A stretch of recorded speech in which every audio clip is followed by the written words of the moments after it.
Sunday afternoon ಇನ್ನು ಸ್ವಲ್ಪ ration ಎಲ್ಲನೂ ಬಂದಿತ್ತು, ಇನ್ನು ಎತ್ತಿಟ್ಬಿಡೋಣ ಅಂತ ಹೇಳ್ಬಿಟ್ಟು ಎತ್ತಿಟ್ಕೊಳ್ತಾ ಇದ್ದೆ.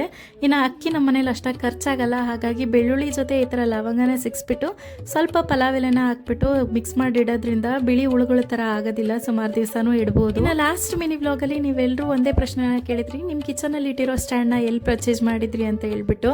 ಆನ್ಲೈನಲ್ಲಿ ಏನಾದರೂ ತೊಗೊಂಡ್ರೆ ಲಿಂಕ್ ಕೊಡಿ ಅಂತಲೂ ಕೇಳಿದಿರಾ. ಇಲ್ಲ, ನಾನು ಅದನ್ನು ಆನ್ಲೈನಲ್ಲಿ ಪರ್ಚೇಸ್ ಮಾಡಿದ್ದಲ್ಲ, ನಮ್ಮ ಫ್ಯಾಕ್ಟ್ರಿಲೇ ನನಗೆ ಈ ಥರ ಬೇಕು ಅಂತ ಹೇಳ್ಬಿಟ್ಟು ರೆಡಿ ಮಾಡಿಸ್ಕೊಂಡಿದ್ದು. ಸುಮಾರು ಜನ ಕೇಳ್ತಿದ್ರಲ್ಲ, ಹಾಗಾಗಿ ಹೇಳ್ತಾ ಇದ್ದೀನಿ. ಸಂಕ್ರಾಂತಿ ಹಬ್ಬಕ್ಕೂ ಕ್ಲೀನ್ ಮಾಡ್ತೀರಾ ಅಂತ ಕೇಳ್ತಾ ಇದ್ರಿ. ಹೌದು, ಯಾಕೆ ಅಂದರೆ ಯುಗಾದಿ ಸ್ವಲ್ಪ ಲೇಟ್ ಆಗುತ್ತಲ್ಲ, ಇನ್ನೂ 2 ತಿಂಗಳು ಟೈಮ್ ಇದೆ. ಅಷ್ಟರೊಳಗೆ ಇವಾಗ ಒಂದ್ಸಲ ಕ್ಲೀನ್ ಮಾಡ್ಕೊಂಡ್ಬಿಟ್ರೆ ಅವಾಗ ಇನ್ನೊಂದ್ಸಲ ಕ್ಲೀನ್ ಮಾಡ್ಕೊಳ್ಳೋದಕ್ಕೆ ಸುಲಭ ಆಗುತ್ತೆ ಅಂತ ಹೇಳ್ಬಿಟ್ಟು ಸಂಕ್ರಾಂತಿ ಹಬ್ಬಕ್ಕೆ ಒಂದ್ಸಲನೇ ಮನೆನ ಕ್ಲೀನ್ ಮಾಡ್ಕೊಂಡ್ಬಿಟ್ಟು ಕ್ಲೀನಿಂಗ್ ಎಲ್ಲ ಮಾಡೋದಕ್ಕೆ ಒಂದು 4 ತಾಸು ಟೈಮ್ ಹಿಡಿತು. ಇನ್ನು 4 ತಾಸು ನಾವು ಒಂದೇ ನಿಮಿಷದಲ್ಲಿ ತೋರಿಸೋದು ಸ್ವಲ್ಪ ಕಷ್ಟನೇನೆ. ಕಾಳುಗಳನ್ನೆಲ್ಲ ಬಾಕ್ಸಲ್ಲಿ ಇಟ್ಟ ಮೇಲೆ ಈ ಥರ 1-2 ಲವಂಗ ಸೇರಿಸಿ ಇಡೋದ್ರಿಂದ ಯಾವುದೇ ಥರ ಹುಳ ಆಗೋದಿಲ್ಲ. ನಾನು ಲಾಸ್ಟ್ ಟೈಮು ಹೇಳಿದ್ದೆ, ಇದೇ ರೀತಿಯಾಗಿ ಮಾಡಿಟ್ಟಿರ್ತೀನಿ ನಾನು ಕಾಳುಗಳಿಗೆಲ್ಲನೂ.